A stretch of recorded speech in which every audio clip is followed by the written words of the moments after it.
We are now live, I think. Maybe.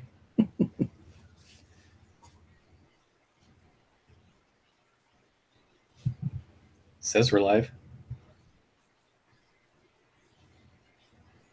I'm not sure. I don't see anything on my end yet, but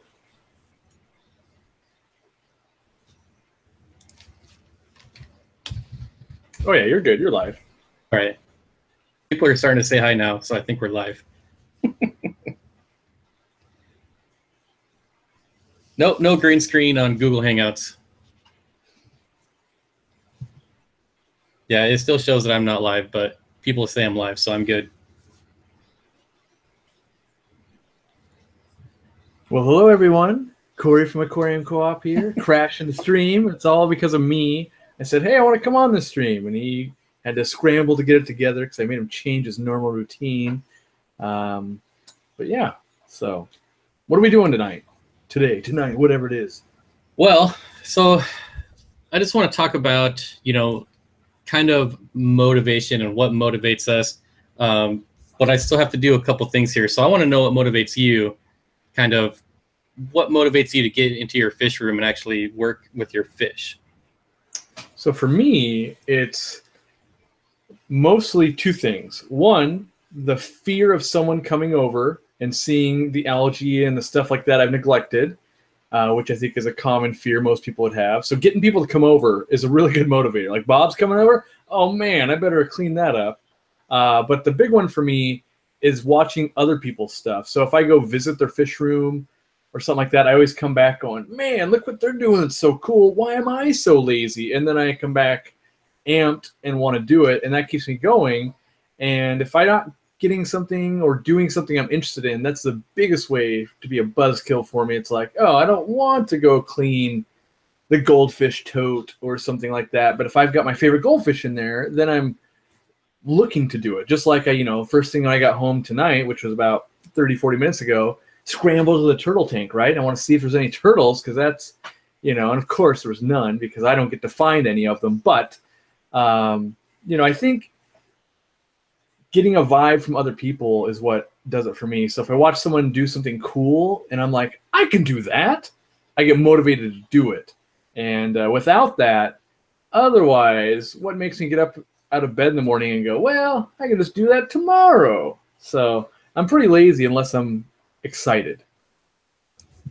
Yeah, I kind of feel that way. So someone in the comments said, my motivation is the well-being of my animals, and that just goes without saying. I'm not really talking about like general care of the animals. I'm talking about the everyday life of owning, a fish room and 30 fish tanks. And because there's sometimes, I do my water changes weekly every time. I don't falter on that. I feed my fish. The general care, the animals are great, but sometimes, you're just kind of down. You're not maybe in the mood to go, and so I mean, there's honestly some days where I just go in and feed my fish and spend about 15 minutes in the fish room, and then I'm out.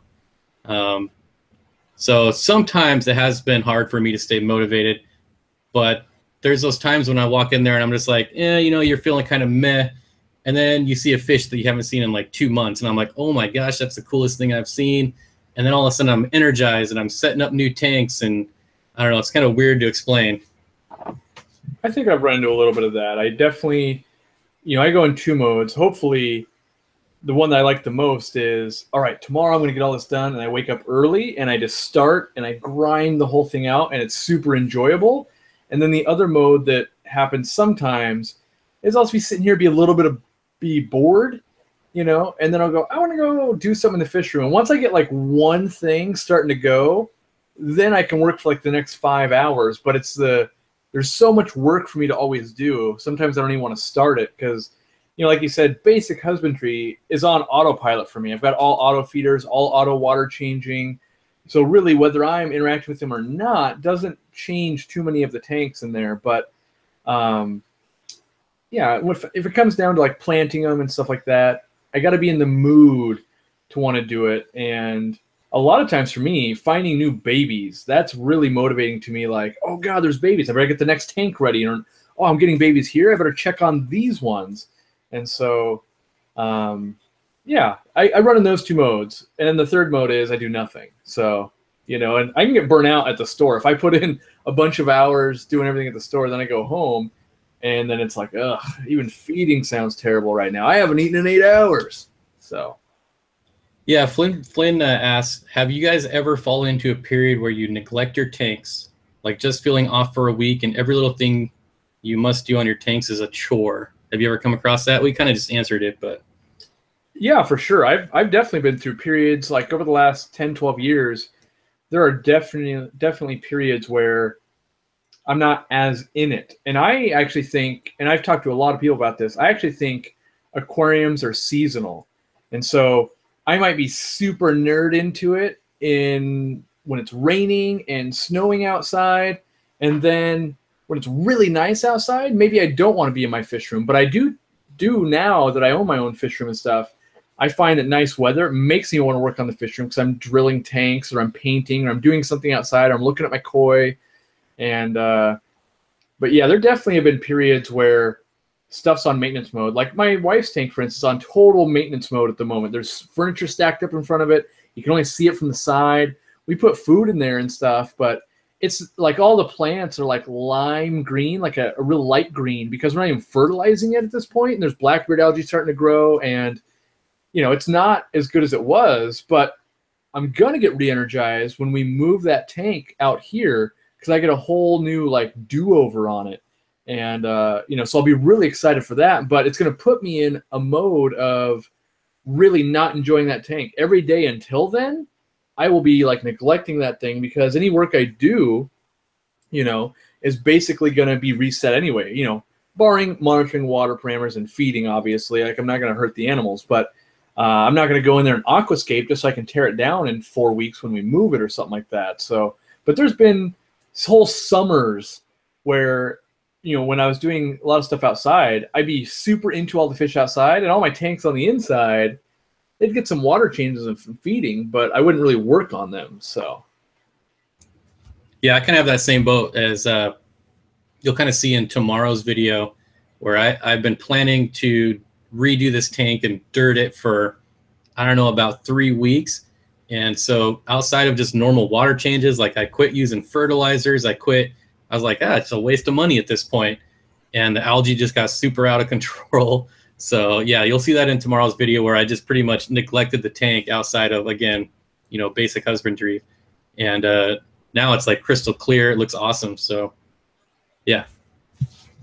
Another point for me, Flynn, is a clear period of neglect for me was when my dog had some issues in December, and I made that video about neglecting my fish room, and that was pretty much, it's going to take something like that for me to really neglect my fish room.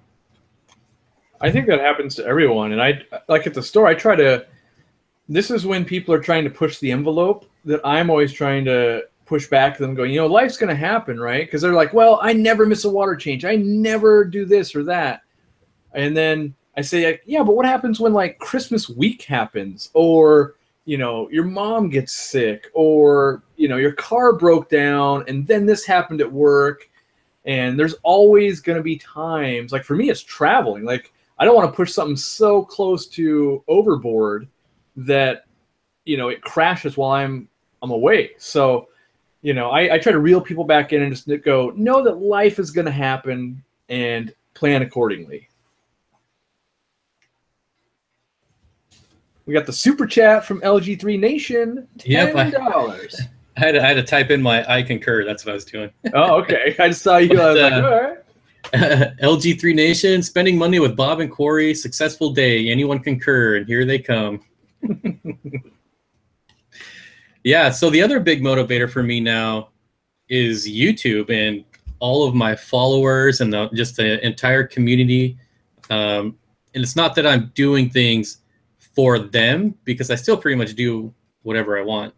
But it's fun to have other people invested in my time and what I do, and, you know, just along for the ride with me. And I think that's really cool too.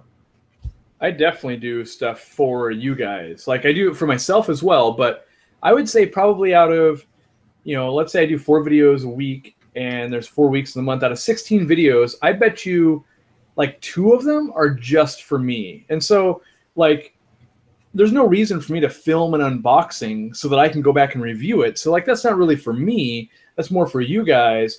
But then like when I go travel see Greg Sage, oh no, that's all for me. Like I want to film it because I love to rewatch his fish room and I like to go back. And so, you know, so YouTube for me, definitely I have to stay motivated to do it because like on a lot of the stuff I do film, it really is like go time. So I'm in the middle of the store, I got to film it. There's people asking me questions. They want to help. They want to do these things.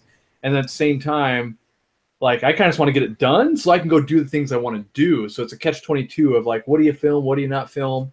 And it's easy to fall off a bandwagon if you start like, well, I'm not really making stuff. And then you can get way behind. And I know I've been to the point where I was ahead by like 3 months. And then all of a sudden you can go, oh, a video's got to be out in 4 hours. I better start filming right now. And I've been on both spectrums, but I try and stay motivated by my motivation is get out of my own fish room as much as I can, because when I'm there with someone else, like even if Bob's in my fish room or whatever, you know, he's like, hey, let's get to work. You know, I can't just say, oh, well, I'm just going to do some online ordering or whatever other tasks I always have to do anyway. So.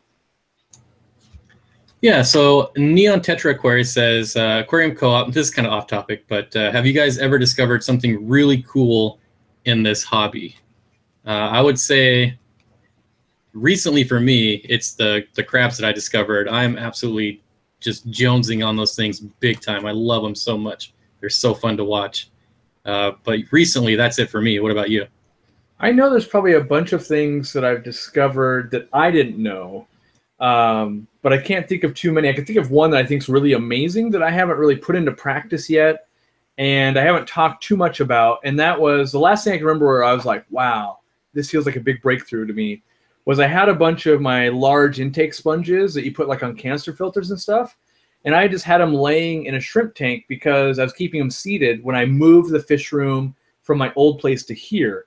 And what I found is those sponges that were coarse foam were like shrimp hotels. When you lifted that thing out, there'd be like 1,000 baby shrimp that fell out of this thing.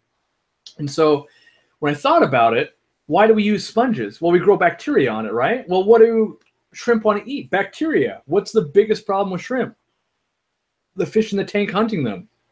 So it's like this giant honeycomb structure for all these baby shrimp to just like live in and grow up till they got big enough they couldn't stay in there anymore. But by that time, they were big enough to evade the fish. And I just thought like, wow, this thing is kind of like a secret that was totally on accident.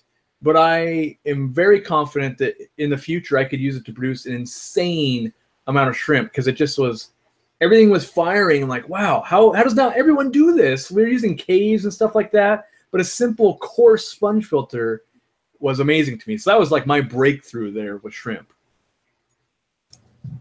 All right, so Flynn asks, has a tank ever been so diseased or so much work that you give up on it?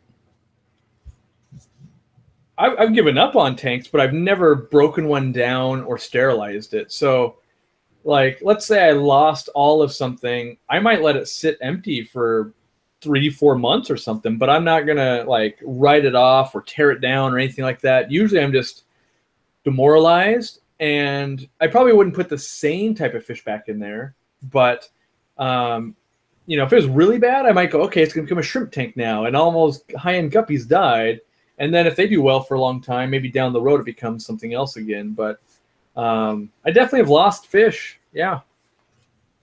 Yeah, for me, I've never really given up on them. Recently, I had my last female pseudo-crenlabiotis nicolsi. I'm sure I pronounced that wrong. I always do. My last female was sick, and probably for about a month and a half, I was able to keep her alive. I could never figure out what was wrong, never cured her, tried everything I could, but I never gave up. And I don't know, I feel like she wasn't giving up either, so it made me try harder because this fish should have died a long time ago. And she couldn't stay upright. She couldn't swim at all, but she was still eating. If I would like put the food right in front of her mouth, she would eat it. I medicated, and she lasted about a month and a half. And so I never gave up on them. I try not to give up on them. So I guess I was assuming that the fish had already like passed away. So normally I'm not just going to give up on something, but there are times when no medication, no matter what you do, they're all just going to die anyway. And that's what I was assuming, because I wouldn't just like ignore them, I guess. Worst case scenario for me, it would be very high levels of salt as like a last resort thing. And usually that'll cure up quite a bit. So, you know, the last time I could think of where I've really killed fish and I could not figure it out, I had a batch of rope fish one time that I could not just get to the bottom of. And then Hank, my old Mabu puffer, no matter what I did, he ended up dying anyway. And yeah, the tank kind of sat empty-ish, but, you know, I didn't give up on it. Yeah, I know where you were going. I just took it a different way. Figured we could cover both ends of it. Mm-hmm.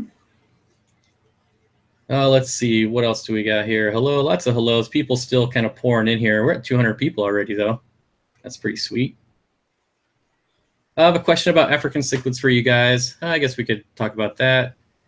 With yellow labs and Labradachromis bamba, I've never heard of that. What's the likelihood of crossbreeding these groups of fish? I would say they're both Labradachromis, so probably pretty high. Yeah, I would agree. I don't know the bemba either, because typically bemba would be the collection point. So like, let's say it was Labradachromis hongslowii bemba, that would be a collection point of one of the tribes, not so much the actual species. But off the top of my head, I always associate bemba with Lake Tanganyika. Like I can think of bemba like Tropheus and stuff like that, not so much Malawian cichlids. So, you know, could be over my head. I mean, maybe there is a rare Labradachromis I don't know about. And but yeah, I just don't know that one off the top of my head. Boy, I don't like the chat on here. For me, everyone is the same color, whether they're mods or not mods. Everyone is just red. It's weird. Huh. I don't have that problem at all. Everyone looks amazing to me. I mean, everyone looks normal. Looks like Flip Aquatics might be here. I don't know. Oh, yep, there he is. Hi, everyone. Driving home now and tuning in. Hello, Rob at Flip Aquatics. Nice. Just hard to read all the names. So Aquatic Life says, being a part of this community is a great motivator. I just found another fish YouTuber that lives an hour from me, all because I started a channel and because of Steenfott Aquatics and Aquarium Co-op. There you go. You could talk about the fish keeper map. Yeah. Actually, is Chaz here? I don't have the link. Maybe someone has the link. Maybe one of the mods had the link, but there's actually a fish keeper map that you can sign up for, and it shows, basically it's a worldwide map, and it shows you can put your location on the map where you are and find people local to you. And I think if you can find local people and establish a relationship and build a friendship, you're going to have way more fun in the hobby. Yeah, I mean, like I said, someone coming over to my fish room motivates me really quick to make sure, like, oh, let me get that little bit of algae. Let me do this. Let me do that. Way more so than showing YouTube. And I don't know why that is, because way more people will see it on YouTube. But in person, it's just, I don't think we'll ever get away from that in-person interaction with other humans. And so it's bizarre that I won't clean up my fish room to let 20,000 people look at it. But if Flynn comes down, all of a sudden I got to clean nonstop for Flynn. So it's a weird thing. It's because you can't edit out the trash, right? Well, I don't do any editing, so I don't really have an excuse. Let's see. Zenfen says, Cory, do you not keep rainbows much because those were many of the fish in your tank busting? Yeah, he's talking about the 340 gallon that broke loose in my store. No, it's not that. You know, I think it's because in my mind, almost everything I keep, I actually want to be trying to breed passively.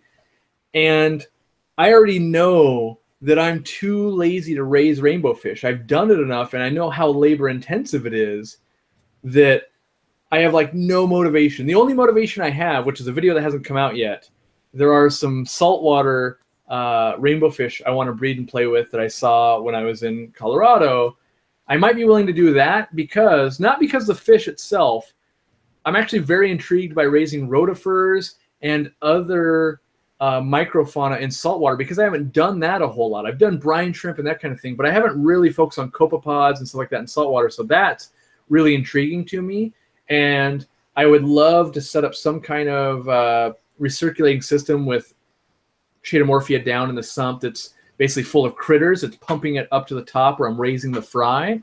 And so I'm really big into creating ecosystems and playing and tinkering with that.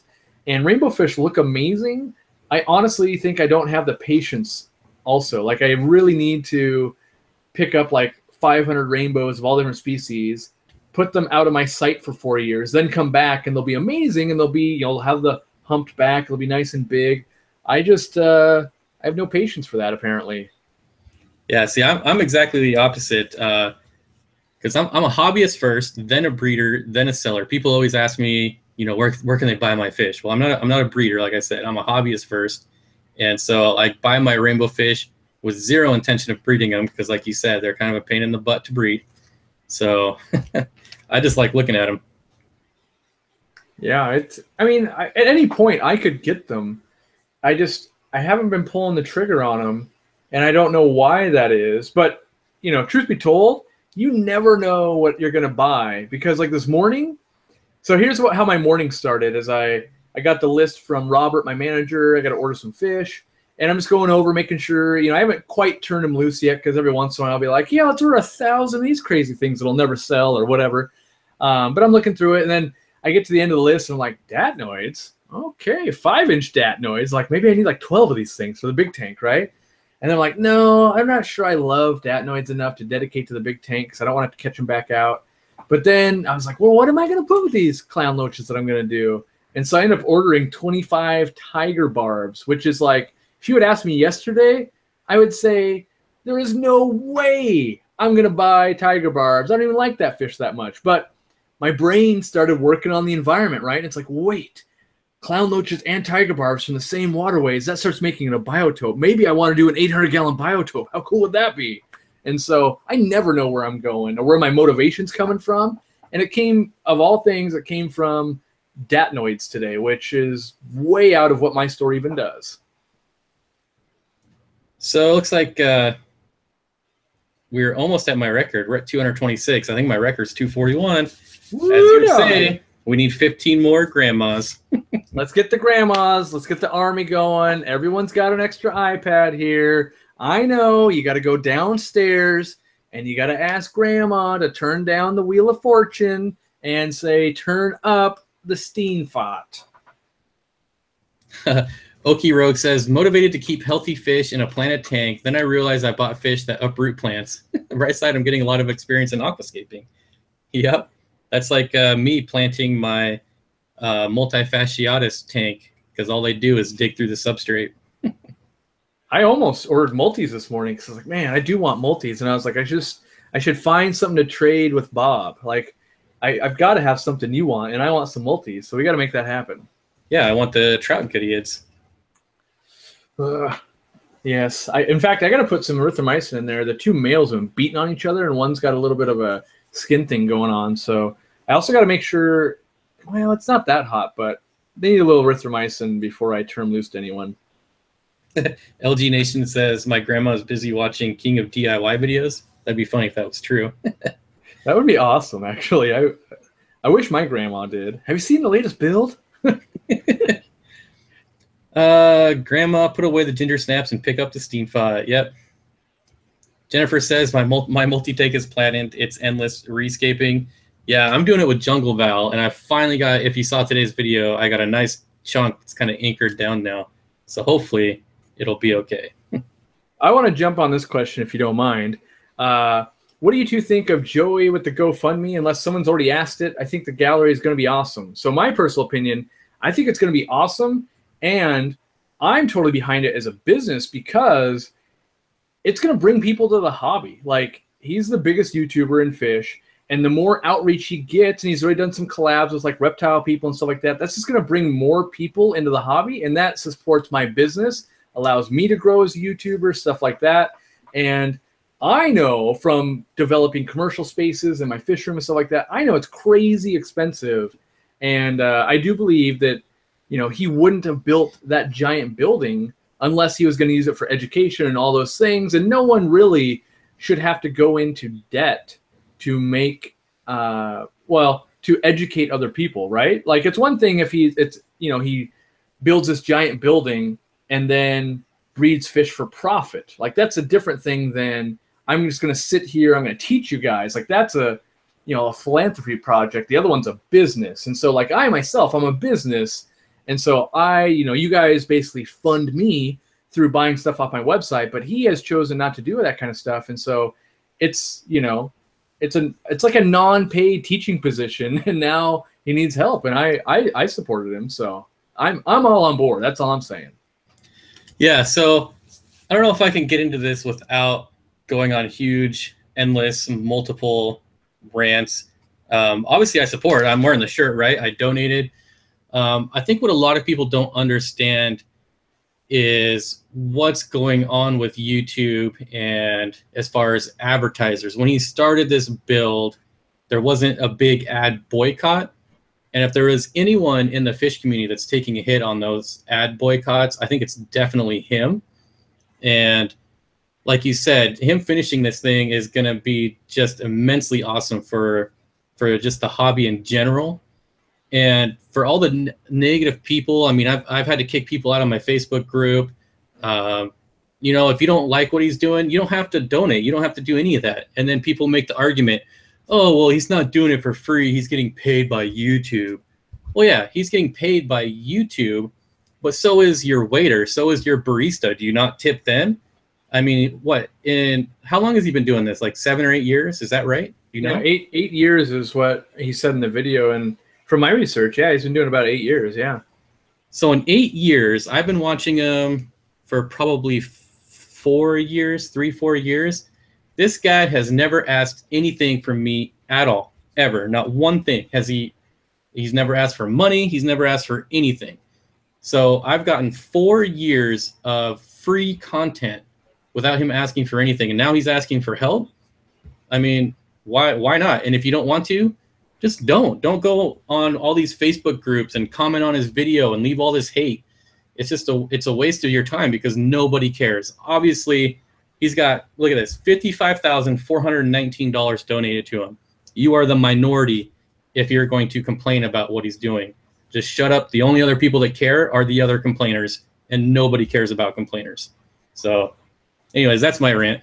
So I want to chime in on something because you're right, Mr. Science Geek. He doesn't know what the boycott is, and I would guess most of you who aren't active in creating in YouTube don't know. And so basically what that is some ads got ran alongside controversial content, whether it was racism, whether it was just bad stuff, right? And big corporations like NBC, Coca-Cola, stuff like that, they all found out about it, and they all pulled all their advertising. We're talking all the big boys pulled all their advertising out of YouTube as a boycott, saying you need to filter it out so that when Cory says he hates Wardley's, that doesn't play right next to Wardley's ad to buy their fish food, right? So they pulled out all this money, and that kind of happened right at the same time Joey probably was like signing the paperwork to go, let's build this giant building. And so when anyone is relying on an income, whether it's your job, and they go, well, by the way, we're having some cutbacks, you're only going to make 1/3 of the money you used to make last month. You're going to have, some adjustments to make. And for that to happen at the same time as him starting that project, it put him in a hairy situation. He had to take out a loan and max out credit cards and stuff like that. Because what are you going to do with a building that's like 1/3 built? Like, that's the worst position to be in. You can't sell it. You could never sell your house. So you kind of have to commit to it and then pray you can pay it off at the end. So when now some of the money is starting to trickle back into YouTube, but it probably cost someone like him quite a bit of money, or at least a percentage of the income you're expecting. And so, that being said, I think it's one of the best things that could have happened for him, because then he does ask for the GoFundMe, and hopefully we're going to completely fund it so he doesn't have to work like for 2 years straight to pay off the debt. Instead, he can take the money he makes today and spend it on all the stuff he wants to use to further educate us all. So, Yeah, and I think the other point is, since he started this project, if you go back and look at all the thousands of comments, people are basically begging to help support him and give him money, and he refused and refused and refused. Then there's a ad boycott, and what are you going to do? He's basically just giving his subscribers what they're asking for. So he didn't do this to beg for money. The only thing, if he didn't do this, the only thing that means is that this project, instead of taking a few months, now takes a couple years, which is in turn really bad for our hobby, because this thing, I think it's going to be huge for our hobby. So Jason says, my only knock against Joey going into the gallery build without truly knowing what it's going to cost. That said, I contributed and can't wait to see it complete. I would say, unless most people have actually built a building or renovated commercial space, I don't think anyone could actually predict the cost. Like when I built my store, if you watch it, the permits were based on the valuation of the project. And so then, as let's say a hobbyist, well, what's the valuation of my project? You don't know until they evaluate your project. So you can't even know what the permit costs are going to cost, at least where I'm at, without starting to build. They basically size you up to how much money you're worth and then start taxing you or permitting you accordingly. So, you know, on one hand, maybe he, you know, like I know if I think something's going to cost me $100,000, I better be ready to pay $200,000, so that way it's not catastrophic. But maybe he already built that factor in, and stuff just came out that you don't know about. Like maybe he didn't know he was going to have to upgrade his whole service panel in his house to have enough power out at the building. And I know I've run into stuff, and I think of myself to be a guy that researches as much as I can, and I know that there's always going to be stuff that happens. And so, you know, I don't really knock him for that, because I don't expect anyone who's never built something like that before to really have a grasp on what's going on, because you would think, like, oh, yeah, I got to buy some nails, I got to buy some screws. And then pretty soon you're like, what do you mean? That whole project, there was $700 in screws. That's impossible. You know, you never know. Yeah, and I think it's pretty apparent if you watch his video. I know we were talking about this the other day, that he just seems really sincere, and I just can't wait for it to be done. Yeah. All right, so what else we got? We got motivation on deck. We got the GoFundMe. Yeah, tell them about my doggy door. Yeah, my doggy door is not a cheap project. I'll tell you that right now. That doggy door, oh man, it's got me sleeping on the couch. It's got me all messed up. So, but yeah, it's, you know, and I would just wager most people my age, for instance, that I talk to aren't well versed in renovating spaces or building things, and they have no idea. When I talk to other businesses, you know, I've seen buildings they've had done, and I go, oh yeah, my guess is you're into that right there for about 130, and they're like, yeah, actually it was 122, and it's just because I know, I'm like, oh, you had water and you have power, that run, that building itself, like it gets crazy out of control way faster than you think it can. You just think like, oh, that can't be that much. What do you mean it's $7,000? You know, it just balloons faster than you can imagine. So, yeah, and it's funny that it's always that way. I see it almost every time we do bids at my work. It's always way more than what they say.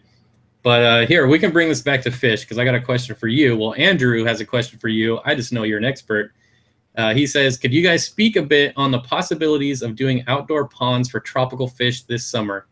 I say the first thing, it's going to depend on where you live. But yeah, you got any advice?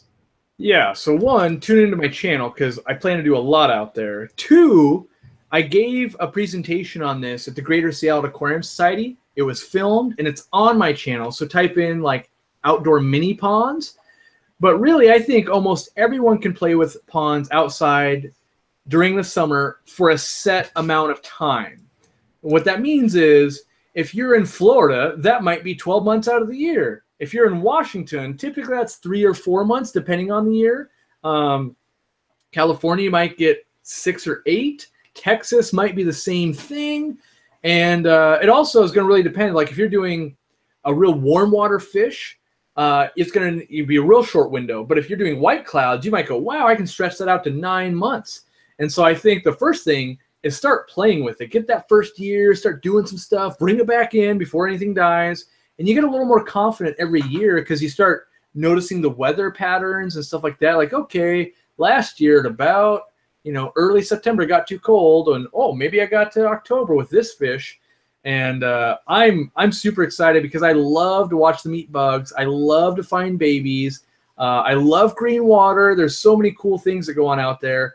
As much as I hate it, I love battling Moriarty the heron, all the raccoons, the cat. It adds a dynamic to my fish keeping hobby that I don't have to deal with inside. And I enjoy the challenge of like, well, I can't do anything to the raccoons, so I can only try and keep them out. Like, for instance, one time I was having cats. They were catching guppies and eating them, and it was beating me, right? So I thought, okay, I'm going to put a top on this thing. And then I thought, because I use the tops like I use in my aquarium, so it's kind of the acrylic twin carbonate, polycarbonate. And then I thought, well, it leaves a gap, and they could get their hands in there, and air is going to go through, so they won't stay very warm. So I used pipe insulation, kind of looks like those noodles that you use in a pool, to wrap that thing, right? I'm like, oh, yeah, look at that. Nice, tight seal. Turns out they love it like a scratching post. So they're just sitting there raking all of this stuff. And I come out like the next day, and it's just all chewed up from the cats. It actually attracted more cats. And so, I learned a lesson there. But there's always fun, crazy things. I found different frogs in my stuff. I found like newts. I found one of my favorite things that brings all of the birds to drink out of it. That's super cool. And then also in the talk, you'll see it's also one of the best things you can do to promote bees, which if you don't know, bees are basically going to want to keep us alive in the world or kill us. And they can land on water hyacinth and drink from the water. And that's actually a very important thing if you're in California or anywhere where you're experiencing droughts. So if you can't tell, I'm really into little mini ponds outside with fish. Yeah, I've never really been into outdoor ponds until probably this year. And it's funny how my opinions on certain things change, because 4 months ago, if you told me I would have had a betta, I would have said, well, you're crazy. Now I have 4 of them. Now I'm looking for goldfish. Now I kind of want ponds. So yeah, I'm hoping to set one up, probably just like a small. Right now I have 2 black like 30-gallon Rubbermaid totes outside just growing plants and stuff, and I don't know why, but I find it really fun. But we got the $2 super chat from Creative Pet Keeping. Everyone should check out her awesome channel. She says, we need to support each other. Creative Pet Keeping, my notification was on Sunday, said you're going live at 3. And so I logged in at 3, and your live stream was over like an hour and a half before that. So clearly I'm in the wrong time zone. Yeah. Her video today was on her bunny, I think, if I remember right. I haven't watched it yet, but I saw it. Let's see. Every Sunday is kind of happy. Asks, why is Bob not live streaming? I am. There's 2 of us here today. Yeah. How well do puffers do in shipping? Have you ever shipped a puffer? Yeah, so I personally haven't shipped that many puffers. I mean, I guess I should qualify that. I probably only shipped like less than 50 puffers, which for some people would be a lot. But I'd say recently, in the last 6 months, I shipped some to Puerto Rico, stuff like that. They actually do pretty well for me. I find fish do really well if you know a lot about the fish. Like when they ship fish to me or puffers to me, a lot of the aggressive ones, they get put into a cage. And so you get them like in a, like if you were to get like an iced tea or something from an espresso stand, you get that cup. They put them in that cup and they just cut holes in it so that they can't bite through the bag. So they're in this cage and you ship them that way. So yeah, they're not too bad though. Yeah, the few times I've got puffers shipped to me, they came in like deli cups with holes inside of a bag of water. All right, looks like we got Kaz Aquatics. How do you feel about 50% water vivariums? Well, I love them. Which with some sort of tropical reptile. I want to set one up sometime soon. Well, what kind of reptile? Because I have my Marine Land 120-gallon tank that I'm hoping to set up for some baby turtles soon. Yeah, let's see about that. But I definitely, that's like the next build after the big tank gets here, I think. Well, and my wife's tank. I'm going to move that. But I want to set up a big, I've threatened to do it for a long time, paludarium or vivarium where it's, basically the water portion and then cool plants up above. And it's that motivation thing. Like, I think that'll be super cool. I'm just going to be super bummed out if I kill a bunch of like orchids, and I'm trying to think of the actual thing I'm trying to think of, the plant that I want to do. Bromeliads. I want to do a lot of bromeliads on the background and stuff like that, and it'll be fun to develop kind of either a misting system or kind of a waterfall system down the back, that type of thing. And I've always been super interested, and I just haven't pulled that trigger yet. And to follow up on that, someone asked when my big tank is coming. I think it's in about 4 weeks. Still waiting on some of the parts to arrive for the builder to even start assembling. Okay, so I found something. I think he means lizards or snakes, probably. I would love to do a vivarium with snakes. I think that would be awesome. I want to play with some of the water snakes pretty bad, like the ones that'll come down off of branches and stuff and prey on you know, fish, which, you know, how are you going to do that? You love fish. I love the ecosystem more than I love fish. So the fact that if I could breed guppies at an appropriate rate, or shrimp and something like that, and the snake lives off that, I think that would be magical. And it's the game of, can I make this environment happen, that really appeals to me. Yeah, mine is, I want to do like the green tree pythons and just have them like mounted, you know, because they never move. They just stay coiled up on branches. And just having them kind of in an aquascape vivarium with an aquascaped water section, I think that would be awesome. Yeah, so my big tank is going to be 800 gallons. That's one of the big tanks going at the 800. Well, it might be a little bit more, because on the phone we kept upping it. I think 800 gallons might have been at like 39 inches, and we went to 40. So I'm not quite sure how many gallons, but 800 sounds easy enough to say. Zenfish says, Cory, you are experimenting with deep substrate in tanks, but should we be using a deep substrate in container ponds, or stick with bare bottom and leaf litter? So my current recommendation would be stick with bare bottom. But yes, I fully plan on experimenting with the deep sand beds outside. And in fact, I'm hoping that's going to be one of the keys for Daphnia, because Daphnia, you can't really run filtration on it because they'll get sucked up and they don't want a lot of movement. They can't really feed well if you're moving them all around, right? And green water, which would be amazing, except they eat the green water. So I'm thinking, so I thought, how does nature do it? Well, there's got to be a thick layer of substrate wherever they are, and that's probably consuming the nitrogen. You can use some plants as well, but I really want to experiment with some of that as the deep sand bed, because I think that's part of the key I've been missing for a very long time. Let all those shells, when I say shells, like they're going to molt basically, and all those shells kind of get down to that gravel and then break down. I think that's a key that I've been missing. KG Cichlid says you should have a taco background for at least one of your tanks, Bob and Cory. Well, I'm not the taco nerd. He's the taco nerd. Mine would be brisket. I prefer taco connoisseur. Mine would be brisket. Wow, I was really close to the camera right there. I got excited. I started thinking about brisket. Susan for SLC Aquatics says, Cory and Bob are the best. Well, thank you, Susan. I think you're the best. Yeah, she goes live tomorrow at 4. At least my time, I think it's 4. Tomorrow at 4. Yeah, I can never remember it's 4 or 4:30. I just wait for the notification. Are you on that stream tomorrow?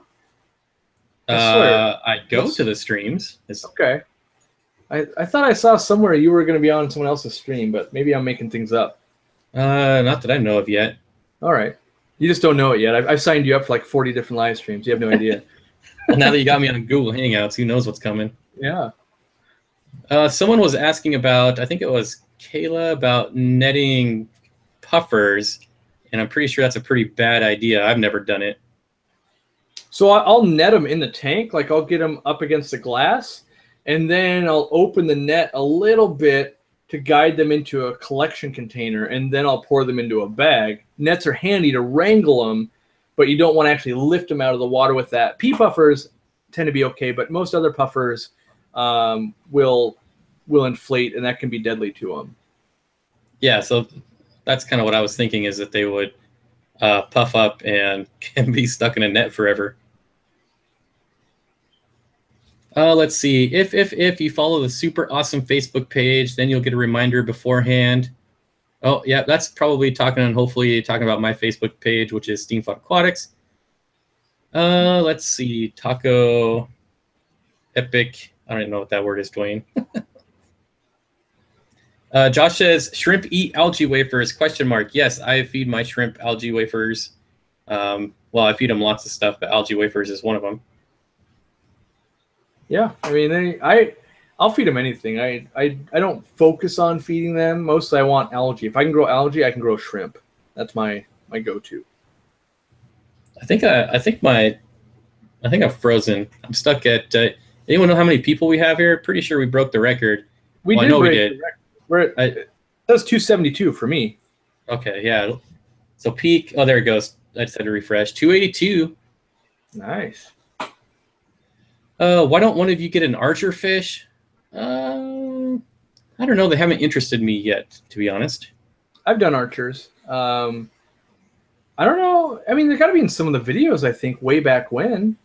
I think they made it to my channel. It might have been right before I got on YouTube, really. But I used to have right when the freshwater archers from Burma came out, I had a big group of them. It was pretty fun for a while. But then I lost interest and, you do new things. Whoa, look at this. Like there's sunlight coming through, cutting my face in half. Like, it's right in the eye. I gotta lean to the side here. All right, so it looks like Big J Aquatics is here, and I just want to wish Big J a happy birthday. It's his birthday today, so thanks for stopping by on your birthday. Happy birthday, Big J. Got a nice new shiny logo for his birthday. It's a drawing of the Paku, right? Is that what I remember seeing? I don't know if it's a drawing, but it is the Paku. It is the Paku. Okay, yeah. Yeah. Aqua Pros is in the house. All right. Oh, he is here. How you doing, Aqua Pros? Thanks for stopping by. Guess we're at 273 now since he's here. Nice. 1 grandma at a time. Aqua Pros to grandma. So what are you planning for your 800-gallon tank? So for sure, without wavering, lots of clown loaches. That's for sure. After that, I've got those warus I'm growing out. I'm going back and forth on whether I want the warus. Same thing, like right now, I want to get those tiger barbs, get into quarantine, and put them with the clown loaches, see how I like it. But half of me keeps thinking just clown loaches, like an insane amount of them. Where that might be like 300, 400, 500 of them, something like that. Then half of me is like, well, yeah, but maybe 250 clown loaches is just as good, plus this fish. And now the tank originally was going to be like 2 feet tall. Well, now we're 40 inches tall. And I'm thinking like, yeah, what if I have 300 clown loaches and they're all about this far off the ground and it looks like there's nothing up above. And so I'm not sure, and I don't want to just put like an arowana because I don't like them. So I'm like, well, I need something cool. And then my brain starts racing, right? You're like, well, maybe I want a giant ghost knife and a big flake-tailed Procholotus, and maybe I want. And then I'm like, yeah, but then it's not going to look as cool with just a big group of clown loaches. So I could go any direction at this point. I think mostly I'm waiting. I got to see it. Like when I see it, and then I go, oh God, what have I done? Then I can hone in on what needs to go in there. Initially, I'm always like, oh, what could I breed? But those clown loaches are going to devour anything I put in there baby-wise. And then I was thinking, like, what if I just put like 1,000 cardinal tetras mid-water? That would look cool. And then they would probably get eaten when those clown loaches finally got big enough. But cardinals might have died by old age anyway. I don't know. It would look cool until then. Right. It would. I don't doubt that for a second. Let's see. Ramphonic says just switched another tank to a Phoenix planted, probably planted plus. Thoughts on split photo period? The tank gets very light indirect sun in the morning. If you're talking about split photo period, like 6 hours on, 6 hours off, just back and forth, I don't do it, and I'd probably never do it, simply because that's not how it's done in nature. So, yeah, I'm sure there's some sort of benefits. People claim that it grows their plants faster, but I don't want my plants to grow faster because that just makes more work. Yeah, it's I do it like I like my tanks to be on when I get ready for work in the morning, and I like to have them on when I get home. So I'll do a split photo period on some tanks like in my house and stuff. You can get marginal gains, and that's a big thing I want to focus on here is marginal gains. A lot of people think it's going to make a huge difference, but if you have your light on, stuff grows. Light goes out for a while, the fish are breathing and stuff. It's actually building up some CO2. When the light comes back on, you'll have a little bit more CO2 in the water. and it's slightly more efficient. That being said, it really doesn't make that big of a difference, and you should just do whatever lighting makes sense for the way you live your life. Yeah, I don't have a problem with my growth rate. Most of my plants grow too fast anyway, so I need to slow it down. Let's see. Someone said, here we go, Seth. Steenfott Aquatics and Aquarium Co-op, you guys should have a summer showdown to grow guppies outside in a pond. See whose setup can make the most. Well, I already know Cory would win because he has infinite more years with ponds, since I've never done one, and guppies, since I've only been doing guppies for like a year now. So I would lose. Plus, you don't want to be the winner of that. I've been the winner of that. Me and the guy that built my store, we set up a 700-gallon pond outside, and we were feeding it like 16-ounce flats of bloodworms and stuff like that every day. And by the end of summer, we brought in over 3,000 guppies. But where do you put 3,000 guppies? And they're all full-grown adults. Like, it wasn't just babies. Like, you know, there's such thing as too much of a good thing. You know, like even the 800-gallon, I'd like max that thing out, because that thing maxed out on guppies. Like, you could walk across that thing. It was crazy. How is the Aquarium Co-op FERT tank going? Jay May asked me. It's going really good. So I did end up killing the Nubius coppifolia. Used way too much super glue, so don't rush, because I was rushing trying to get it done. What else? What is it? The Pogostemon stellatus octopus is finally fully converted and starting to grow. The onion plant, I think the grass-looking plant, is growing super fast. It's already out of the water. And the Ponegeton alvaceus takes up like half the tank now. So I don't know what I'm going to do with that. An interesting note, I didn't know this. Ponegeton alvaceus in my other tank is growing out of the water and is flowering. So that's pretty sweet. Yeah, they're sweet. I was showing Flynn my Madagascar lace had a flower on it yesterday. So pretty fun plants. Yeah, I've never had a Ponegeton flower for me. Oh. Even I have some boost flowering for me too now, which is a first. So I want to address this because I like ranting. Florida Exotic says, showcase Aquarium Co-op with the tank. Don't just stick simple, common fish and look basic. This is what I got to say about that. I'm only putting fish in any of my tanks that I want to enjoy. And so you can't please everyone. And I guarantee you 300 to 500 clown loaches won't look basic, you know, and I'm not doing it purely to impress other people. I'm going to be impressed by it.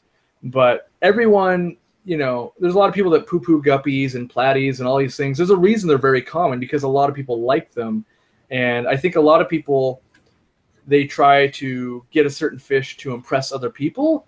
And really, you should just impress yourself. Like, if you think that fish is the best, you should keep it. But I watch a lot of people buy stuff because their buddy thinks it's cool, or they're being talked into it by someone else. You should be enamored by the fish. And so, like, one of the reasons I got tiger barbs is not because I think anyone's going to think they're cool. I don't think anyone's going to be like, oh, man, finally, you've got a cool fish that's a tiger barb. I want to get them and put them with the clown loaches and see the interaction between them and see if I think that's cool. If I think it's cool, I'm doing it. I've seen it done before, but I've never seen it in person. And so I want to figure out the right fish. Warus, do I like them? Yes. But is that the one I want to go with my clown loaches? I don't know. And so I don't know what's going to go in there. I do know clown loaches, and we'll see after that. Because to me, things like flagtail Prochulotus, black ghost knife, those are all common fish, you know. Arowana, silver arowana, super common, right? There's a lot of things that are common, but I'm not going for common. I'm going for what I want to watch and take care of and sit on a couch and look at. Why not clown barbs? Mostly. So the reason why I want the stripe pattern that's very similar to the clown loaches. And supposedly the tiger barbs, the clown loaches will school up with them because they look so close. And so I'm hoping that's going to bring them and teach them to be more of a mid-water fish, because my clown loaches never really went mid and top water until they were like 6, 7, 8 years old. And I'm hoping to speed that process up, because it's my favorite thing to watch clown loaches feed off the top of the water like koi. All right, so we got 2 comments from 2 different people that are kind of similar, so I'll hit on that. IFG Inquisitive Fish Guy has a pretty good cichlid channel, African cichlid channel. says, what about the glue that Seachem makes? Is it the same as super glue? So the thing you want to look for is super glue gel. As long as it's the gel, it should be okay. I've never had a problem with anything as long as it's super glue gel. And then Combs Aquatics says, I learned the super glue gel hardens way too fast to use underwater. So if you're going to use the gel underwater, you got about 5 seconds to stick whatever you're sticking on it because it does harden really fast. Yeah, I don't know if they're the exact same, but they work the same. So in practice, they work the exact same for me. But a lot of times, people add one molecule to a chemical just so they can say, like, oh, it's technically different. That one could be killer. But for me, they work the exact same. And that's honestly why I don't carry Seachem super glue, is because it's so much more expensive than even normal super glue. That's the problem, is like, oh, geez, who wants to... I think it's like $8. Like, that's quite a bit more. So yeah, you're just paying for the brand name. It's like the Aquarium brand silicone. You're just paying for the name at that point. It's like twice the price. Seth has a good idea. Odessa barbs instead of the clown roaches. I like that. I do like Odessa barbs. I really want to try and breed them outside. And so, you know, that could be a whole thing too. Like maybe I'll breed something outside and then put it in the tank come winter. So who knows? I think the red panda barbs have that similar stripe pattern. Could be, yeah. I ordered red panda barbs and got sent clown barbs, and yeah, so those look almost identical to clown loaches. Yeah, I have to lean this way. I keep wanting to, like, normally I don't do streams this early, right? Or no, I guess yesterday would have been about this time, but somehow this sun has just hit me, so I got to do the lean over here. It's the first time we've had sun all year. Yeah, what is this thing? Oh, what is this? Never experienced that before. So Charles Fish Tank says, he has my name in here, but I'm not doing it, so this is all to you. Aquarium Co-op, given that in nature, bacteria in the dirt detoxifies hydrogen sulfide, how do you anticipate your deep sand beds performing the same function? So I'm not convinced that it is dirt that is detoxifying the hydrogen sulfide. It's actually the bacteria doing it, and the bacteria can colonize in the coarser sands as well. And yeah, so that's my research has told me that so far. I could also get a little bit of live blackworms and like Malaysian trumpet snails going on in there, and they'll keep the top 1 or 2 inches aerated, and then we can have the, you know, kind of there's another zone and another zone, another zone, and I might get pretty deep into it and start developing a plenum, which some of the bigger aquariums use as well, and that's kind of a more advanced version of a deep sand bed that I want to look into and play with as well. And so I read a lot of scientific studies and stuff like that, but that doesn't always translate into how is that going to work in my aquarium or my little pond. You know, it's one thing to read about, well, what does nature do with 40 billion gallons versus what am I going to do with 250 gallons? It's a much different thing. So I find a lot of it, I just got to play with it and go, yep, that was horrible, not doing that again, or, oh, I'm on to something. All right, so I was asked this question. It's not butter. Oh, my God. I was asked this question on my last live stream. And I said, probably not a good idea, but he says, can goldfish and hill stream loaches live together? I would say that's not a good idea, but again, I've never kept goldfish, but it doesn't sound like a good idea to me. What do you think? I think with very large goldfish, it's a bad idea. With younger ones, it can be fine. I think it comes down to the type of food you're feeding too. Like in my experience, reticulated hill stream loaches can get pretty aggressive when it comes to feeding time. And if you have sinking pellets, they're going to dominate or rapace you. They're going to, like, you know, get fish off of it. But if you're feeding floating pellets and they're getting their own food, it could work. But no, mixing anything with goldfish isn't exactly the easiest thing. So know that you're going, you know, uphill. All right, here's another goldfish question. Hey, I have a fantail Ryukin goldfish around 2 inches in a 30-gallon bare-bottom pond with bunches of floating plants and sponge filter, but he only seems to swim on the very bottom. Should I be worried? I mean, I wouldn't be worried about it, but it's one of those things, like, I've just done enough. I can look at it, I can know, you know, it might be there's too much flow, could be there's a lot of floating plants getting tangled up. It's hard to know from text. I'm not sure I'd be worried about it, but I would be changing things subtly to see if I can't improve upon what's going on. Maybe I turn the flow down for a week. Does he improve? Do I remove the floating plants? Does he act different? Is it different food? Is it a temperature thing? Because like in a pond, it could be stratifying where it's real much warmer up top and he's trying to stay cool. So I'd be trying to figure out the factor, or is it just a swim bladder problem? It's hard to know. So Combs Aquatic says that would be one tank Jungle Val could never take over. Oh, I thought he was asking what tank. I don't know what tank he's talking about.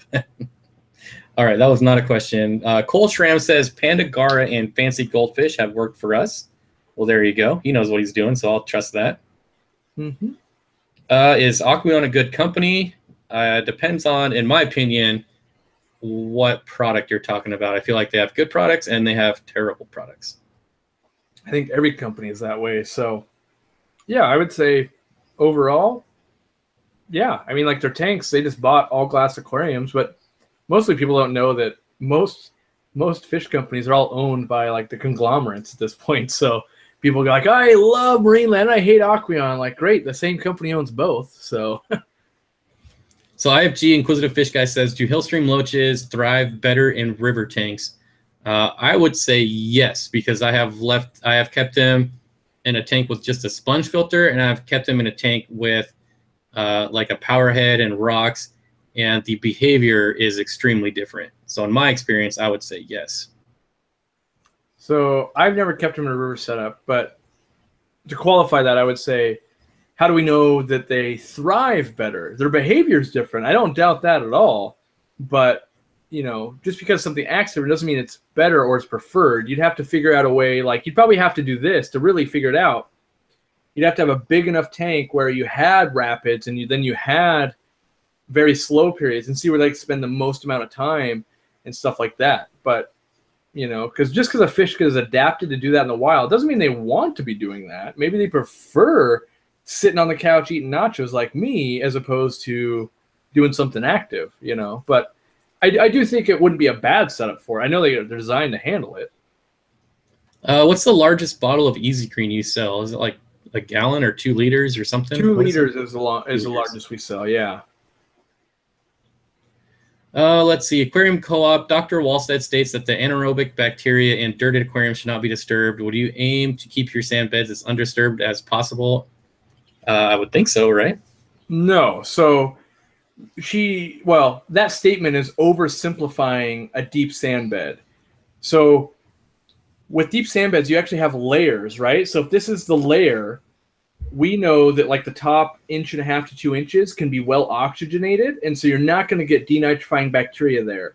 Then you've got a section below it that gets not as much oxygen, but still too much oxygen for the anaerobic bacteria. And then below that, you've got a section that can grow that anaerobic bacteria.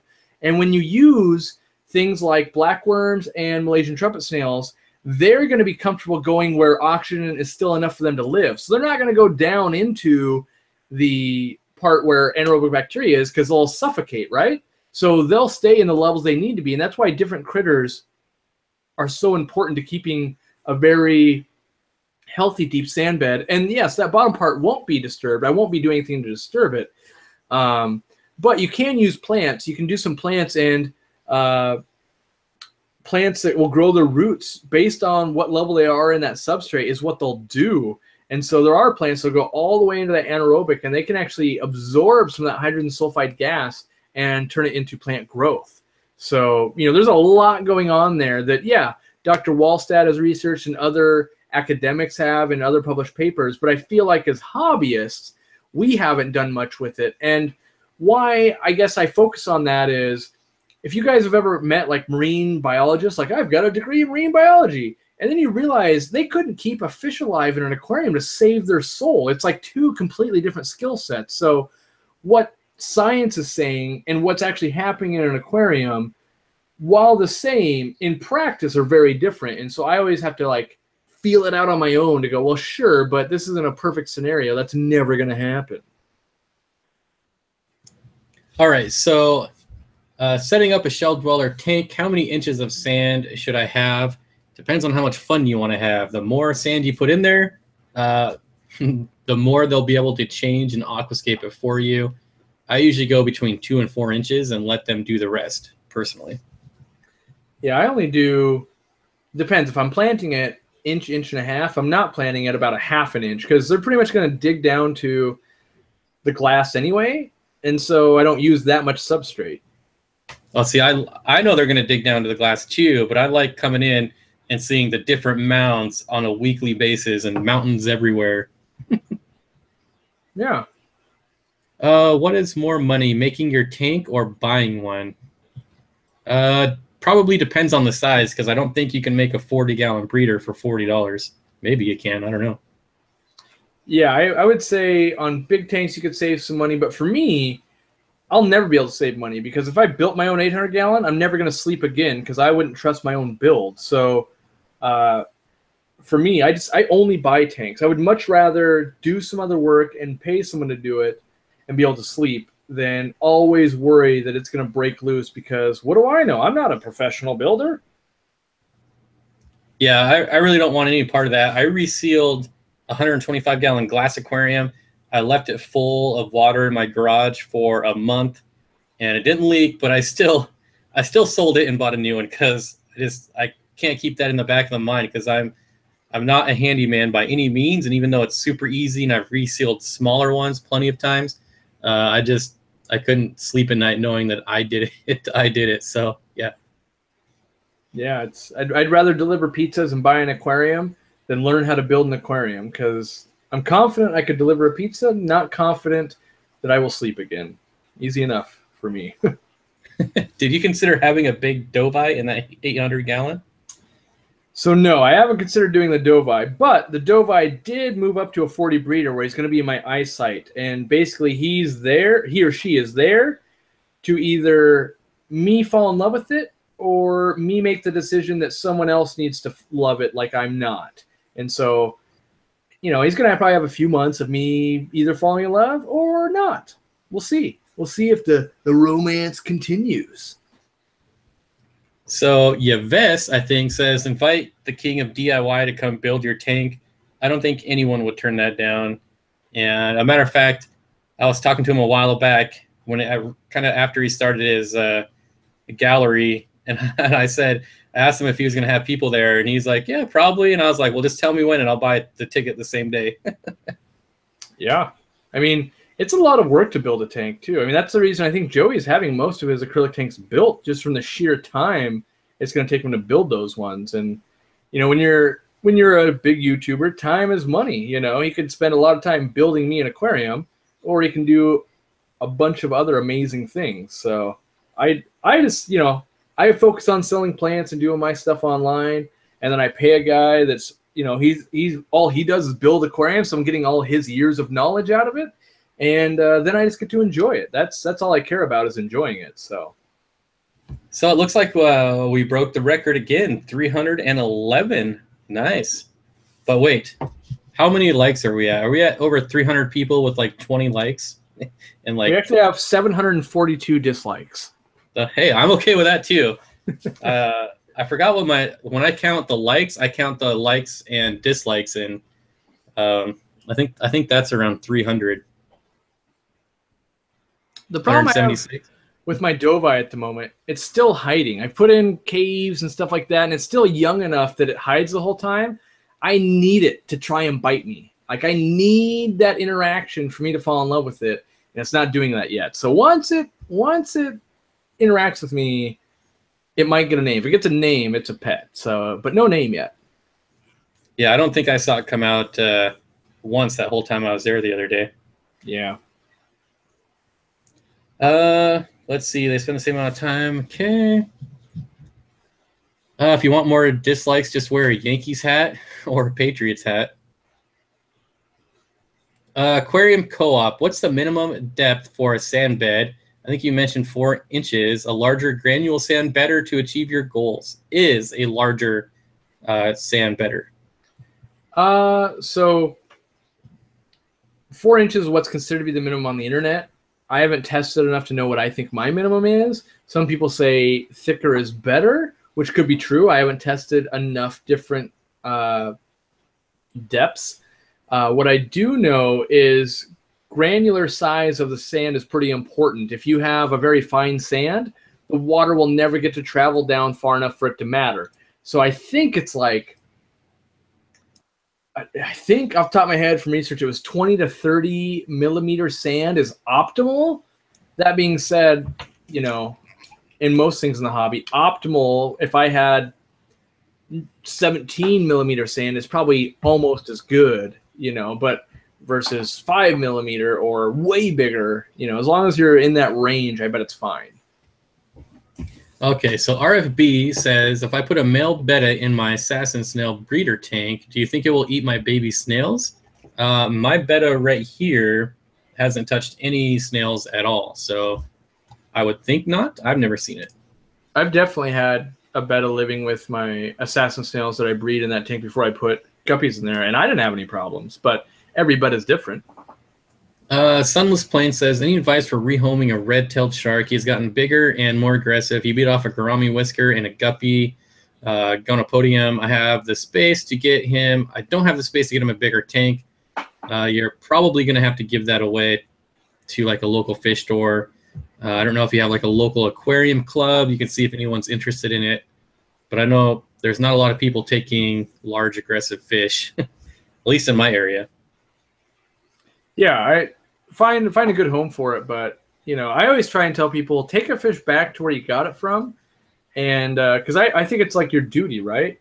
It's kind of like if you adopt a dog and it's not working out, you can usually take it back to the shelter. Like you wouldn't get your money back or anything, but in general, I think most pet store owners and stuff try to be, you know, accommodating and try and help you out. So as long as you're not making demands, like I need $40 for this thing, I grew it out, I fed it foods, I changed its diapers, you know, they should take it back. Unless it's a chain, which they won't, and they just find another shop to do your shopping with. So Sam's Fish says, Steenfott Aquatics, what are some mid-water community fish in a planted 55-gallon tank? You know I'm going with the rainbow fish. What about you? What would you choose? What size tank was it again? 55-gallon. Mid-water fish. Community tank. That's the hard part. My brain was on. I was gonna say Tenopoma leaf fish because I'm thinking about that with my clown loaches as well. But I would do. What would I do? I would do the drape fin barb. If I was doing a community tank, I want to play with the drape fin barb because I like that yellow fin they have.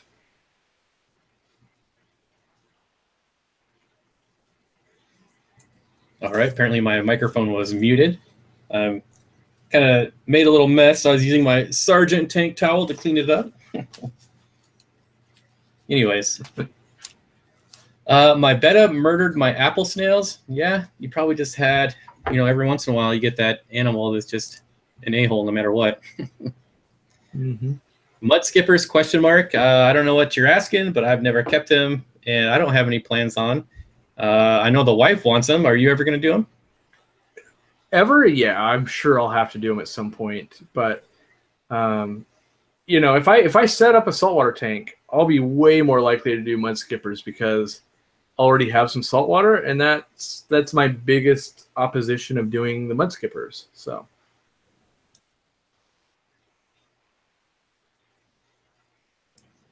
Man, I muted myself again. Is there like a hotkey for mute that I don't know about? I don't know. I've never had these problems before. Yeah, well, I've never used this before. Last time I used this was with Charles Fish Tank, so I'm a noob at Google Hangouts, that's for sure. Okay, Charles Fish Tank says he'd recommend Domestic Angels, of course. No surprise there. Aquarium Co-op, have a look at Saratoga. I feel like I've seen or heard that before, but... Are you going to play with any swordtails soon? I know you're not asking me, but I'm not going to. Do you have any plans? I don't have any plans, but I do want some of those Montezumas, kind of. Well, no, the ones I really want, I want his Hellerai line that are the albino with the red. I want to start breeding that out. And if I had a good tank for him, I could probably email Greg and be like, hey, just get me a trio. I know you're not really selling them, but in case you kill them, I'll be your backup. And he trusts me to be his backup because he actually knows me, and I'd send him back to him if I ever got rid of him or something. So. All right. Let's see. Bob, have you ever had Liberty Mollies? Nope, but I think they're awesome. Let's see. Do you have any facts about bikers or byshears, however you pronounce it? They were a fish that I kept when I first got into the hobby, and I didn't know what I was doing. The only real facts I know about them is that they're kind of blind. Or, well, not blind, but they don't have good eyesight. So fact, that's my best Dwight impression. They are one of the few ancient fish with arowanas and gars and things like that. They, in theory, used to walk on land, and they can breathe a little bit more out of water than your average fish. They have two different jaw structures. One's got an underbite, one's got a normal bite. When they're really young, so like an ornate, they've got gill. Not, well, I don't want to call it gills, but they have things that come out of their gills just like an axolotl does, except they go away as they get bigger. So a lot of times people think they've stumbled upon like this crazy biture that, oh my God, I've never seen that before, and then it just grows out of it. And that's part of that evolution. We're still witnessing that evolution this many years later. So, I mean, there's probably more facts, but that's what I got off the top of my head. So Jessica asked, can I keep shrimp with a betta? So I have a betta in my yellow shrimp tank, and I have a betta in my tank right here with a male guppy and cherry shrimp. So in my experience, yes. Although I'm sure there's you can come across the angry betta fish that's just going to kill everything in the tank, but I've had good luck with it. Gigi Land says, when are you going to do a collab with Creative Pet Keeping? To you, Cory. I guess I don't get to, so that question's to you.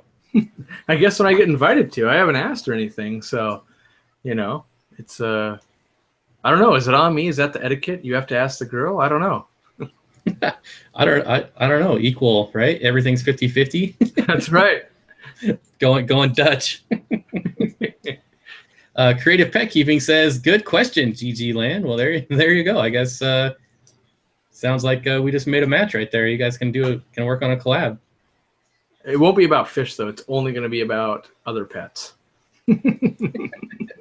Oh, all right. I want to know about fish. The collab we should do should be your monthly Banana the Talking Dog special, but I do a voice of a different animal. That's what I want that to be my collab. Even though it'll be useless for YouTube, it'll be hilarious for me. And that's all I care about. Okay. Here's a question that I'm not sure. This might be a trolling question, but I want you to answer it. What do you think is the stupidest fish? And now I'm talking like IQ, not what you think is the dumbest fish, but what fish do you think has the lowest IQ?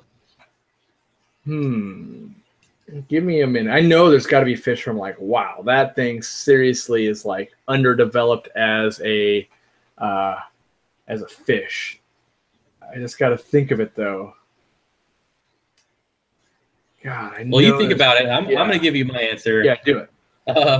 And I'm just taking from fish that I've played with and that I've kept, and I think it's plecos, because I swear you drop in some food and they'll spend 15 minutes looking for it, going in circles around it before they find it, and it's so frustrating to watch it.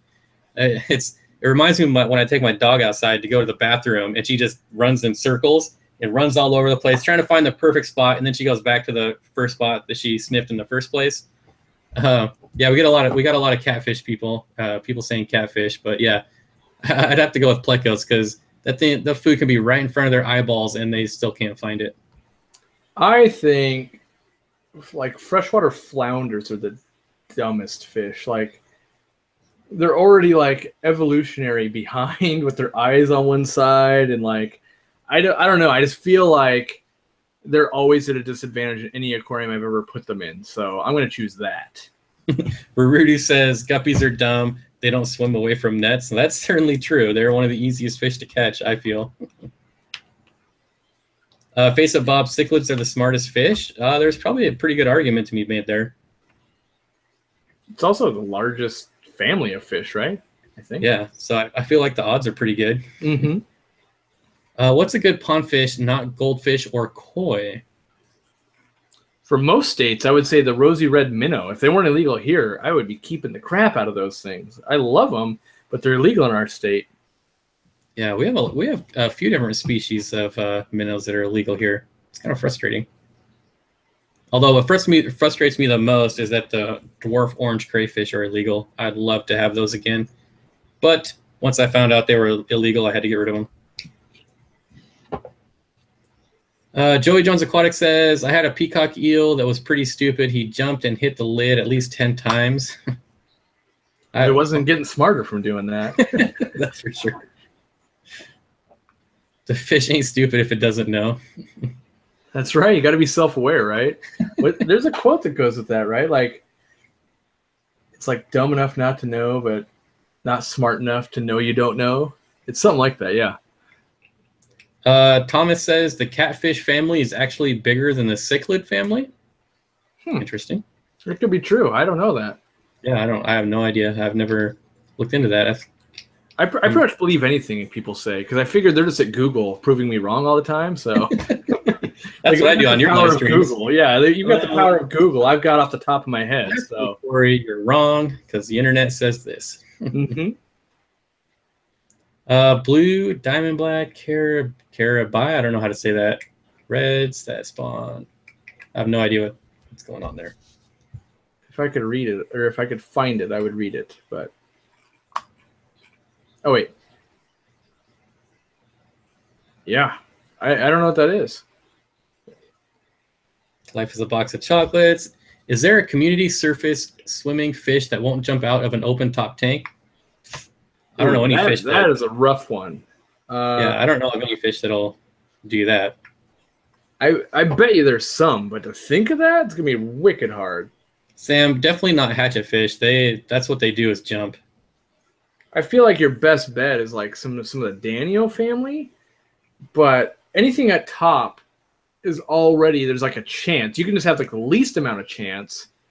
Yeah, someone's saying pencilfish. I've had pencilfish jump, but I've had almost everything jump. I mean, you spook anything. You can get a Cory to jump out of the tank. You spook it, right? So, yeah. So I get this question a lot lately, and I think I don't know if dragon puffers are in season, but everyone wants to know what you can keep with a dragon puffer. From my little bit of research, it's one of the puffers that won't do well with other fish. I know you bring them into the store, so what's your advice? Yeah, I think they're a solo specimen. I don't think they do well with other things at all. Yeah. Yeah, I feel like they'd be pretty angry against everything. Are Harlequin rasboras okay to be with a male betta? Depending on tank size. Yeah. Yeah, I think so. As long as you're not putting them in like a nano tank, you should be pretty good. Dwayne says lemon tetras don't jump much for me. Yeah, I mean, I feel there's probably a lot of tetras that won't jump, all the time, but there's always going to be that one that jumps out. When two fish are done, yeah, I don't know, that got deleted, so it must have been trolling. Let's see. It's 6:30. How long did you want to go? We've been going for a little over an hour because I was really late. I don't know. It's not my show. I just dance. Dance, Chloe, dance. All right, let's go 15 more minutes because I have water changes to do tonight. All right. Sam says, my hatchets don't jump, but they're in with themselves. When I had hatchet fish, anytime I would do a water change, at least one would jump out. I had to stand there and watch it the entire time. I've never had one. Yeah. Creative, yeah, I would not choose hatchet fish. I would say you're doing good. You're doing good. Creative pet keeping. Has anyone trained a fish before? I haven't, but I've seen fish that are trained. What about you? I haven't done it, but my one of my employees has done it with some of the fish. So yeah, but I just don't have time to do it. I don't think it's a problem. Yeah, I don't make time to do it. Let me be real here. I don't make the time to do it. Joel Hernandez with the $5 super chat. What's the craziest combination of fish you have ever seen that were both healthy and not just surviving? I'll leave that one to you because I don't. I've got two of them. I've got two of them that I thought were pretty crazy, and that is koi and arowanas. Because usually the koi don't want to be that warm. Arowanas don't want to be that cold. Arowanas can be aggressive, especially when stuff starts swimming up there. And it was working really cool. And they just called it like the dragons tank, which it was. You had two different types of dragons. That was pretty sweet. And then the other one was angelfish and frontosas. And they were big fronts and all that. And it got along. And really, water parameters shouldn't, like, nothing about that tank should have worked. And yet it did. So both cool. Wow. Yeah, I would have never guessed that. I don't think I've seen enough tanks to come up with any crazy combination, because I myself try not to do crazy combinations. Dwayne says you can train flower horns pretty well. Yeah, and I've seen, there's the videos on YouTube that you can go find where they're like playing catch with fish and all kinds of weird stuff. Or the what's that dolphin fish that's in the freshwater trade that people like train to swim through hoops and stuff? I forget what it's called. The elephant nose and the baby whale, the marmorets? Yeah, the marmorets. Yeah, that's it. Yeah. 3:30 here in Holland. Well, thanks for watching. Will crabenzas get aggressive with my African filter shrimp and other fish in a 29-gallon heavily planted hardscape? I feel like they would, especially if they're spawning. Usually what will happen is the crabenzas might get it when the shrimp molts. Until then, it's probably okay. Yeah, you're going to have problems when it's molting for sure, I feel. I'm going to grab this one because it gets to throw you under the bus. Cory, do you miss that 240-gallon that you gave? Well, I did not give it to Bob. Bob bought it off me. And yes, I torture him all the time going, if you're going to set that thing up, sell it back to me. I could use that 240-gallon tank as a sump for the 800-gallon tank, or I could set it up for turtles, or really, I want to buy it back and then make it so mind-blowingly cool that Bob hates himself for it, going, that could have been me. Yeah, that'll never happen. That thing will sit in my garage for 20 years before I sell it, because I'm never going to get a deal like that again. I think you would get just as much hate as making that a sump as I do for not setting it up, I feel. That's probably true. You took it from bottle and you made it a sump? How dare you? Orlando Rua says, do you guys watch Tanked? I don't. I'm not a fan of the show at all. What about you? Nah, I haven't had cable in like 12 plus years. So, like, I have cable for the fastest internet connection money can buy at this point, but the cable box sits in the box not being used because I know, like right now, instead of doing this, I'd be watching Ferris Bueller's Day Off or Shawshank Redemption, or like Aquarium Co-op wouldn't exist. I would just, instead of only watching Shawshank Redemption 2,942 times, it'd be like 8,000 times at this point. Yeah, Shawshank Redemption is one I've seen forever, or not forever, but so many times. Same with like The Sandlot. Oh yeah. Who needs cable when you have Fish Tank? Yep. Okay, let's see. What's your thoughts on Petco? I'm not a fan of almost anything they do. I'm a fan to get people into the hobby. They sell supplies. There's a lot of places that wouldn't have any fish at all if it wasn't for a Petco. While they're not the best, it's like saying, what do you think about McDonald's? Like, no one really like hates McDonald's. They can all agree it's not the best, but I think we could say that about Petco. Like, well, clearly they're not the best, but if you had nothing else, I would love a Petco. If my option was no fish ever or a Petco, I would just keep everything Petco has. Like, I would love it. So my philosophy when it comes to big chain stores like that is, I've worked at them, and I know it's the people that work. It's the low-level people that work there that make the store good or bad. It's not the management. It's not the corporation. Like, I have a really good PetSmart near me, and I have a pretty decent Petco, but I disagree with a lot of the things Petco does as a corporation. So I tend to go to the Petco or the PetSmart instead. Yeah, I mean, I don't have to agree with everything a company does to utilize them. You got to make me pretty angry for me to boycott you. There are stuff probably that I boycott. My wife is much more opinionated than I am about that. But, in general, I think they are improving the hobby. For as much bad as they do, but the people say they do bring people into the hobby, and that allows me to do my job. Okay, Brian says, can you keep shrimp in a 40-gallon breeder planted tank with 2 pair of apistos? I feel like you could do a mono shrimp. I think they would get big enough. Yeah, maybe if you were like, you had a few hundred shrimp already and then you introduced them. But I think they're going to eat them about as fast as they're producing. And so eventually it's that treadmill, they're just going to fall behind. One store tossed out live reptiles. Yeah, there's lots of videos on YouTube about people dumpster diving like Petco and PetSmart and finding live animals in the dumpster. I mean, the problem is any industry has that, right? How many restaurants have it where they get shut down for cockroaches and all that? Like 1,000 times as many. Like every business pretty much has skeletons in the closet, and we personify animals much more than other things, and so it tugs at our heartstrings a lot more.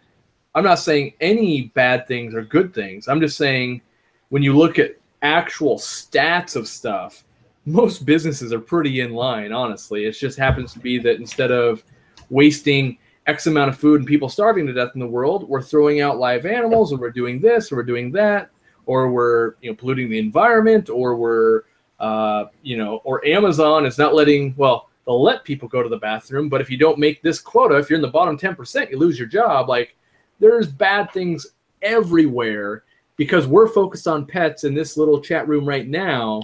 That's why it's the forefront of our mind, when in reality it's like, well, Nestle and Coke have been killing us for years. We should be hating them, or any of these other big conglomerates just as much. So, yeah, well, I'm not saying I don't hate them either. no, I specifically heard you say you love them. It was under your breath, but I heard it. Maybe, I don't know. Kelly Williams says, I have one turquoise rainbow in my 75-gallon. I love it, and I want to get more. How many and what species you recommend? Well, if you're saying more rainbows, I would get more turquoise rainbows myself. But I think one thing you need to decide is it kind of goes back and forth with people if they want like a mixed rainbow tank or if they want a species only. And I know I go back and forth. That's why I have both now. So, but if you want a species only, just get a bunch more turquoise. If you want to mix them up, it doesn't really matter which ones you get, as long as you don't go with like some of the smaller pseudo McGills. You might get some nipping there. I like lots of turquoise because males and females look good, and then you can cherry pick a bunch of males from the other thing and make your local fish store hate you. But it makes for a rad looking tank. Yeah, Ramphonic says mix all kinds of rainbows, just don't breed them. Yeah, usually in a mixed tank like that, if any of the fry will get eaten anyways. So there are plenty of hate on large corporations to go around. Yep. Should I have substrate in a pleco breeding tank? GG land. If I could do it over, I would take all the substrate out of my pleco breeding tanks. Definitely. I like to run substrate, but that's just me. I like the bacteria that can grow on it. I did, but I'm actually my 50-gallon low boy. That's a pleco tank. That's my next project, is to take all the substrate out. It's way too hard to keep it clean. Maybe if I only had like a couple tanks, but I don't, so I don't have the time. How many different types of Shelleys are there, and what's your favorite and why? Kyle's Wild World, I have no idea. I could probably think of 10 right off the top of my head. So there's probably 100. No, I think like true Shelleys is only like 13. You get into some of the like dwarf comps, like the Samba or whatever it is. Sumbos and stuff like that. It's like, well, really, I'm not sure that's really a shell dweller. And then there's some other cichlids that do it that aren't that small that'll do it. I like multis the best. I've kept multis and swimmlets, like multis the best. And everything else is cool, but just not. I like them to colony breed. That's why I like guppies. So, my favorite are the gold ocellatus, and I just think they look awesome. Yeah. Best food for baby plecos in a breeding box? I like Rapashi. What about you? Rapashi would be really easy to feed out, but I would probably, like, if I was doing it in a breeding box, I'd probably use a piece of slate and paint it on the piece of slate and then put that in so there's a wide surface. A lot of times when people are raising babies, they don't put a wide enough surface, so you've got this chunk of Rapashi and you've got like 100 babies trying to get a piece, when a nice flat thin layer would work better, in my opinion. So Charles Fish Tank says, Bob, where do you buy your 2 Guyana from? I actually bought 4, and when they paired off, they killed the other 2. And I got them from the Wet Spot Tropical Fish, and they were mislabeled the same way they mislabel their Epistogramma vihidi as McMasteri. So we don't know what they are. What is your favorite dipping sauce for taco? That's all you, buddy. If I had to choose one, probably, because I don't really dip tacos. The only time I dip tacos, every once in a while, I'll get like some tacos from Jack in the Box, something that's a little dry, and I'll dip them in their buttermilk ranch. But really, if I'm buying tacos, I want them to have enough sour cream on them that I don't need to dip them in anything. But if we're talking about sauces and tacos here, I'm just getting started. So, like, my favorite from Taco Bell would be to have the creamy jalapeno sauce put onto it. Makes it way better with the creamy or with the sour cream. When I go to Taco Time, I like their sour cream ranch combo. You know, so you could just do ranch, you could do sour cream, or they got one right in between. And, you know, so I like that. But I also like that La Victoria sauce I tried in the orange sauce from La Victoria in California. I'm going to try and get some of that on the way when I go back there. So, yeah. Charles Fish Tank, that's not the ones that they had labeled that I bought. I can go back and look at my fish list and tell you which ones they were labeled as, but I can tell you that was not them. So we got 3 minutes left, and I want to know if there's anybody in the chat that's going to Chicago, because both of us are going. But I want to know if anyone in the chat, I want to know who's going. So if you're going to go to the Chicago Aquatic Experience this year in November, I want you to let us know. And then while I'm waiting for that, Sam says, any tips for keeping a figure 8 puffer? I've never kept any. Have you? Well, only at stores, but they're a brackish water puffer, and you know, shelled foods and brackish water, rinse and repeat.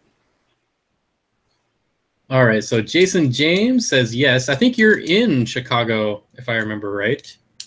Maybe. I don't know. I don't have a very good memory. Charles is going to try to go. Dwayne Kitchell is going. That's good. So we can meet him before we go to Peru and make sure he's not a serial killer. So that'll be nice. You can make sure he is. Oh, that's true. Yeah. Remember, he's our muscle, though. If anyone gives us grief down there, he's going to punch him in the nose. We got to test his skills. Be like, you see that? That guy's looking at me. Get him, Dwayne. Get him. Yeah, so Dwayne Kitchell, in one of his live streams, was talking about how he used to punch people in the nose. So he's our muscle. Looks like Sergeant Tank is going. Dead Boy won't be going. Oh, that's too bad. I'm envisioning the scene from like Ace Ventura where like the giant guy walks up and it's a small guy on his back that he lets out to fight him. I'm envisioning you doing that with the way like you show up this big guy and they're like, no, you got to deal with this guy. Cool 88 Luke says he loves my hat. Thank you. Let's see. Who else? Did I miss anyone? No, I'm in North Carolina. I won't be going. Dank Tank says it's still 50-50. So creative pet keeping, I don't care that your cousin's getting married. We need to collab, and you need to find a way. Like, as far as I'm concerned, a wedding takes max 4 hours. There's 24 hours in that day, so we better find a way to do something while we're in Chicago. You can at least show me the best places to eat. Yeah, and I think Sashimi Whiskey had somebody in Chicago that was down for showing the best places to eat. But really, 4 hours for a wedding, man, that should take like 5 minutes. That's it. Depends on how much you care about the wedding. I'm saying at 4 hours, even that's a long wedding. You know, as far as I'm concerned, weddings should be done via Skype this day and age. Yeah, it should just be fill in your paperwork and send it in. Do it all online. Mm-hmm. He's got money for weddings, man. Could buy more fish. Go to Chicago. That's not a very good sales pitch, by the way, Bob. I don't think you're winning the ladies over with your your marriage talk. It says the unmarried guy again. Yeah. Can't it be a form that auto completes on Google? Like just auto fill it for me? Gosh, why am I single? I can't figure it out. Is that a bad sign when you go to fill out your marriage certificate and Google auto fills it? How many times have you been married? Creative Pet Keeping says my cousin wants us to come and help set up a fish tank. That's right. Yeah, we could set up a fish tank for the wedding. Me and the missus will be there the whole week. That's where'd that go? Brian's Aquatics, awesome. Aquatic Life MS. Hey, buddy, can you say hey? The chat just moved on me. I'll do it. Hey, Josh's parents, you need to let him set up a koi pond. It increases property value. Now, truth be told, whoever buys your house is going to rip that thing out the minute they get there. But when buyers do look at a house, they think that it's been kept up on if there's a pond. A pond is really easy to make it look good. You throw some koi in there, where your perfectly manicured lawn is not gonna look that way unless you just laid down sod and you do all the landscaping. But that pond will improve the overall visual effect of your house when you go to sell it. So. All right. Yes. Thank you, Aquatic Life MS. I was watching. I did actually watch your video. I enjoyed it. So yeah, everyone should check out his channel. He's uploading fish videos now. It's more of like a, vloggy style. So I kind of enjoy those. Unless we were marrying fish. Susan says, Bob, I can't make it to Chicago this time, but hopefully in the future. All right, Susan. Hopefully. Next year, I think it is in New Jersey, by the way. I think that's legit. New Jersey? That's what I heard, and I believe it because they're going to burn out Chicago eventually, and so it makes sense to move it a little bit. Oh, I'm not going if it's in New Jersey. So you all should go this year because I'm not going to New Jersey. I'll go to New Jersey for sure. Chicago's bad enough. I'll definitely get murdered in New Jersey. I've driven through there. It's fine. Don't be a baby. You're more likely to die of malaria in Peru or me drowning you, one of those two scenarios, than New Jersey. I don't know. I'm a pretty good swimmer. You'd be surprised. All right, all right. Okay, so anyways, that's what, a little like an hour and a half, a little over an hour and a half. We'll end that on Cory drowning Bob. That's a good way to end this. Yep, I'm getting murdered. That's how we're ending it. Oh, man. All right, so thanks everyone for hanging out. Thanks for Cory for coming on, even though it was your idea. That's what I do. I'm coming on your stream, by the way. Oh, are you? Yep. Well, you're the guest, so I'm going to let you close it out. The mic's all yours. All right. Well, I get to capture all the attention. So, thanks for hanging out. I know Bob's got another live stream coming up on Thursday. I won't be at that one. Don't worry. You won't have to sit through this again. It was horrible. I do have a YouTube channel in case you haven't seen who I am, which I would guess a fair portion of you haven't. Aquarium Co-op is my store and my channel. And you see me on his videos, but maybe you've never taken the time to actually subscribe and click because you're like, that guy's kind of goofy. We avoid him. He only talks about tacos. I don't even know why Bob hangs out with him. It's because I feed Bob. That's why. But, you know, I've got the big tank build coming up, stuff like that. And, yeah, I'm sure me and Bob will do more, you know, big, bory things. And so thanks for hanging out. We'll see you next time, next Thursday for sure. And I've got a live stream on Sunday, but other videos come out. I do those types of things as well. And, yeah, I had a blast.